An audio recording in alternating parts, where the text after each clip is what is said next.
Once again welcome back to our YouTube channel JK knowledge. Governor generals के बारे में हम डिस्कस कर रहे थे। गवर्नर जनरल्स ऑफ बंगाल के बारे में डिस्कस करते हैं, उसी को हम आगे जो है वो कंटिन्यू करते हैं। रिचर्ड वेल्सले तक हमने जो है वो कर लिया था। तो आज हम नेक्स्ट गवर्नर जनरल जो रिचर्ड वेल्सले के बाद आते हैं उनके बारे में हम डिस्कस करेंगे आज। और उनका नाम है जो नेक्स्ट गवर्नर जनरल है वो है जॉर्ज बार्लो।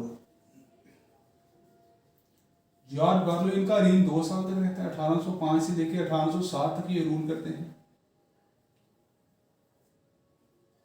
अब जॉर्ज बार्लो रिचर्ड वेल्सले के टाइम में जो पॉलिसी थी, मैंने आपको बताया था फॉरवर्ड पॉलिसी रिचर्ड वेल्सले जो है वो चला रहे थे। कौन सी पॉलिसी वो अडॉप्ट करे थे? फॉरवर्ड पॉलिसी या पॉलिसी ऑफ सब्सिडरी अलायंस वो उन्होंने अडॉप्ट की थी। अब जो जॉर्ज बार्लो कौन सी पॉलिसी चलाते हैं? पॉलिसी चलाते हैं non intervention, policy of non intervention with the princely states। Princely states के साथ कौन सी पॉलिसी चलाती हैं? Policy of non intervention. और and establish peaceful relation with Maratha, और मराठा के साथ पीसफुल रिलेशन मेंटेन करते हैं। Establish peaceful relation with Marathas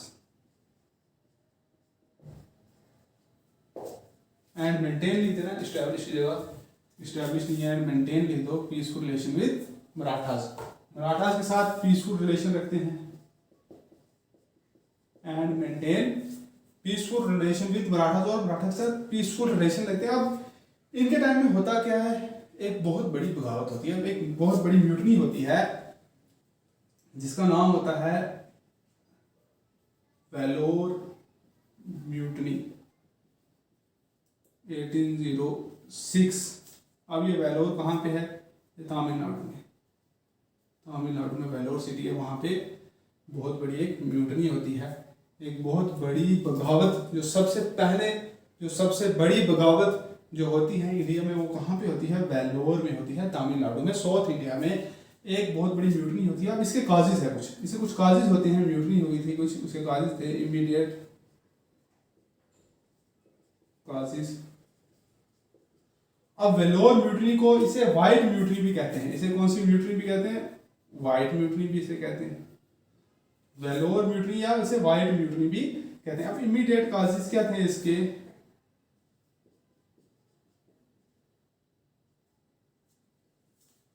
Hindus were prohibited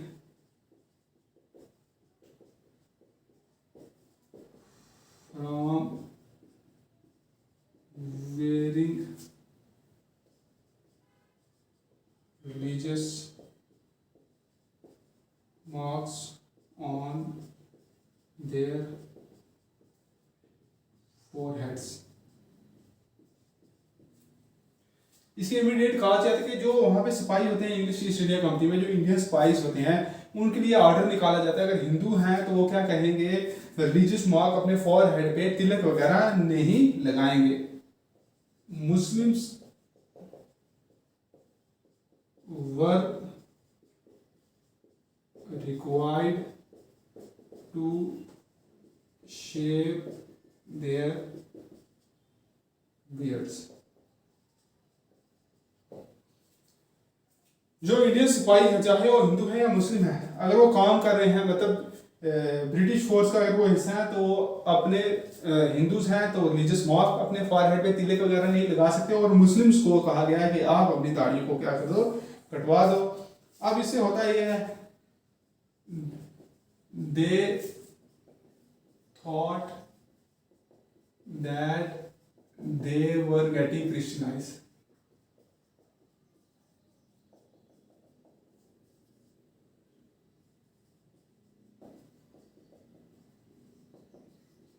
अब वो स्पाइस ये सोचते हैं कि उन्हें क्या किया जा रहा है? उन्हें क्रिश्चियन बनाया जा रहा है, उनके रिलीजियस सेंटिमेंट को हर्ट किया जा रहा है। And they rage under the banner of revolt.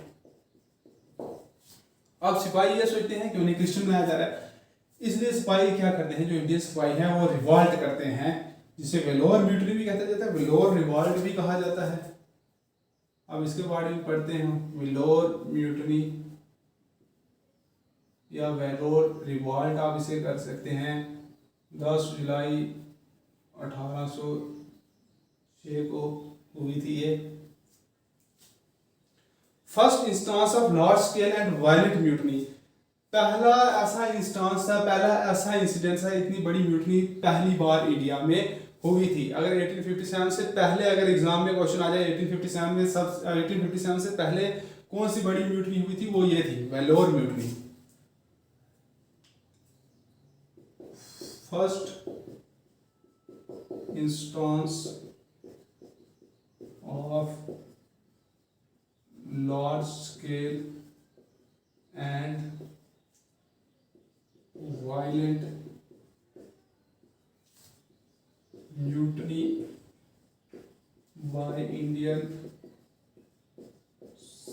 sepoys against the East India Company। पहला इंस्टांस था ऐसा, सबसे बड़ी लार्ज स्केल और वायलेंट म्यूटनी पहली बार हुई थी जो इंडियन सिपाहीज ने की थी, किसके अगेंस्ट, ईस्ट इंडिया कंपनी के अगेंस्ट। और ये म्यूटनी या ये रिवॉल्ट कितनी दिन तक रही थी, the revolt lasted for about 1 day, एक दिन तक ये रिवॉल्ट जो है वो चली थी। अब इसमें क्या हुआ था, इस रिवॉल्ट में, इन दिस रिवॉल्ट, रिवॉल्ट भी से कहते हैं और म्यूटनी भी से कहते हैं, in this revolt mutineers seized the Vellore fort. इसमें क्या होता है, जो म्यूटिनर्स होते हैं, जो बागी होते हैं, वो वेलोर फोर्ट जो है, जो वेलोर सिटी में तमिलनाडु में है, उसे सीज कर लेते हैं। उसे सीज करके इन विच 14 British officers and 115 English man of 69 regiment were killed। ये वेलोर रिवॉल्ट के मैंने बारे में आपको बताया कि इसका इमीडिएट कॉज क्या होता है। ये हिंदूज को कहा जाता है कि आप अपने माथे पे तिलक नहीं लगा सकते, और मुसलमान जो मुस्लिम्स होते हैं उन्हें कहा जाता है कि आप अपनी दाढ़ियों को कटवा दो। इसलिए उन्हें लगता है कि उन्हें क्रिश्चियनाइज किया जाता है, उन्हें वेस्टर्नाइज किया जा रहा है, उनके रिलीजियस सेंटीमेंट को हर्ट किया जा रहा है, और वो बैनर ऑफ रिवॉल्ट, मतलब वो रिवॉल्ट कर देते हैं। किसके खिलाफ, अंग्रेजों के खिलाफ, ईस्ट इंडिया कंपनी के खिलाफ। और इंडिया में पहली ऐसी बड़ी बगावत ईस्ट इंडिया कंपनी के खिलाफ कब होती है, 1806 में पहली इतनी बड़ी बगावत जो है ईस्ट इंडिया कंपनी के खिलाफ इंडियन सिपाही करते हैं against east India company.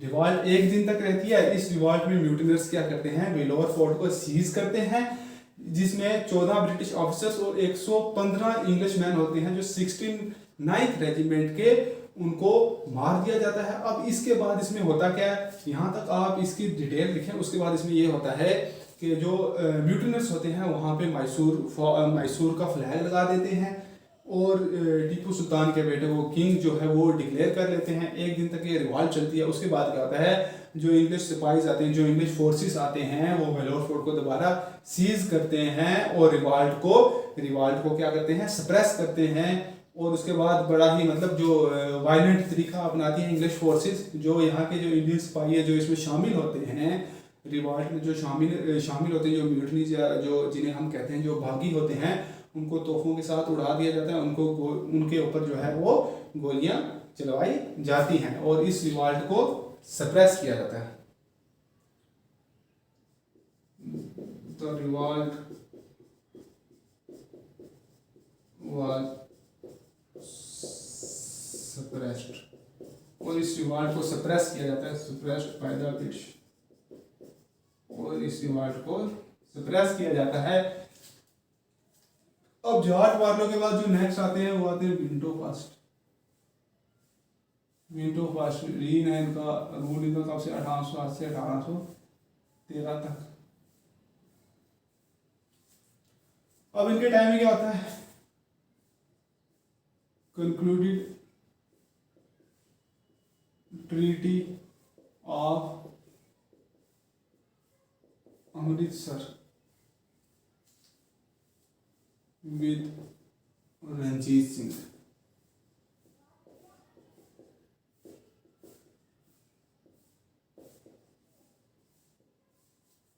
Treaty of Amritsar होती है रणजीत सिंह के साथ की जाती है। कब? 1809 में ट्रीटी की जाती है। रणजीत सिंह जो है, Ranjit Singh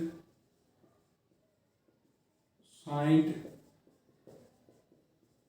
treaty with Charles Metcalfe, ambassador of Minto first. इनके टाइम में ट्रीटी होती है, ट्रीटी ऑफ अमृतसर जो है मिंटो फर्स्ट के टाइम में होती है। और रणजीत सिंह साइन करते हैं ट्रीटी किसके साथ? चार्ल्स मैटकैफे को भेजा जाता है जो एम्बेसडर होता है मिंटो फर्स्ट का। और ट्रीटी ऑफ अमृतसर के बारे में मैंने आपको डिटेल में बता दिया है। अगर आपने मेरी वो वीडियो नहीं देखी है, इसके डिस्क्रिप्शन बॉक्स में, इस वीडियो के डिस्क्रिप्शन बॉक्स में आपको राइज ऑफ सिख एंड महाराजा रणजीत सिंह के नाम पे वहाँ पे आपको लिंक मिल जाएगा। आप वो वीडियो देखें। उस वीडियो में मैंने ट्रीटी ऑफ अमृतसर के बारे में डिटेल में जो है वो बता दिया है। अब इसमें क्या होता है, चार्टर एक्ट आता है 1813 का। Charter act of 1813, charter act of 1813 आता है। उसमें क्या होता है, कंपनी कमर्शियल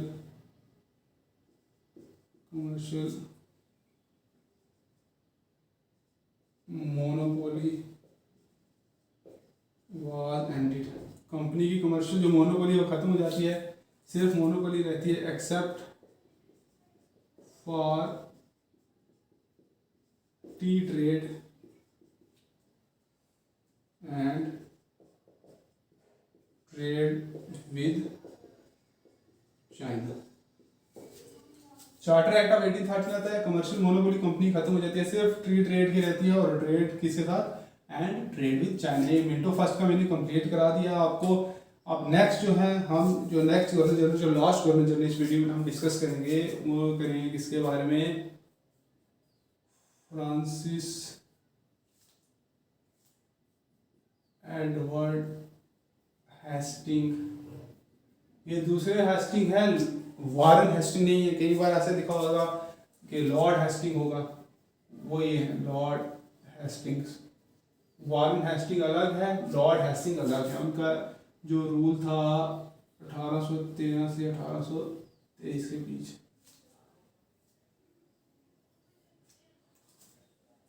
अब फ्रांसिस एडवर्ड हेस्टिंग के रूल में क्या होता है, अब पहले थी पॉलिसी ऑफ, अब ये कौन सी पॉलिसी चलाते हैं? इंपीरियलिस्ट पॉलिसी चलाते हैं। इंपीरियलिस्ट पॉलिसी होगी, मतलब फॉरवर्ड, वही इनकी फॉरवर्ड पॉलिसी है, ठीक है, जैसे फॉरवर्ड पॉलिसी बोल सकते हैं, फॉरवर्ड पॉलिसी। और इनके टाइम में नेपाल वार होती है, या उसे गुरखा वार कहते हैं। फर्स्ट होती है वो एंग्लो नेपाल या गुरखा वार होती है। कब से कब तक? 1814 से 1816 तक वार होती है, जिसे एंग्लो नेपाल या गुरखा वार कहते हैं। अब वार एंड होती है, वार एंडेड विद, अब जब वार एंड होती है, मैंने आपको बताया था क्या होता है, जब वार एंड होती है तो ट्रीटी होती है। War ended with treaty of Sagauli. Treaty of Sagauli होती है कब? 1816 में। वार एंडेड होती है ट्रीटी ऑफ सागुली, सागुली बिहार में। War ended with treaty of Sagauli तो एक बात होती है 1816 में। अब इसमें क्या होता है, इन विच Gorkhas gave up their claim over the southern Nepal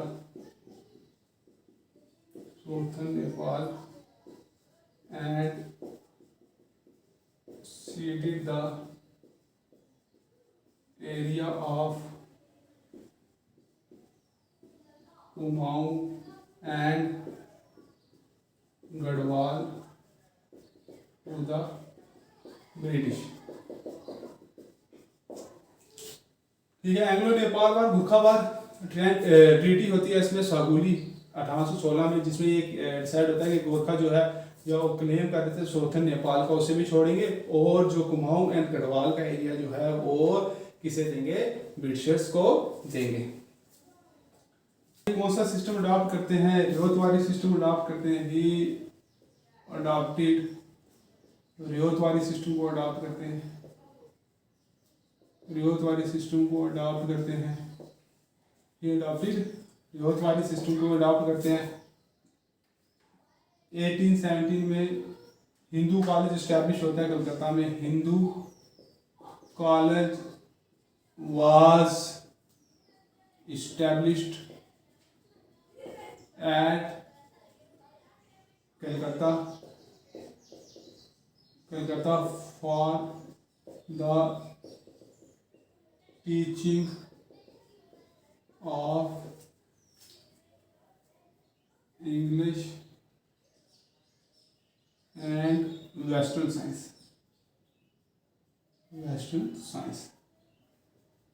1817 में क्या होता है, हिंदू कॉलेज इस्टेब्लिश करते हैं कलकत्ता में। उसमें एक किसी टीचिंग दी जाती है इंग्लिश और वेस्टर्न साइंस की। और क्या होता है, पुलिस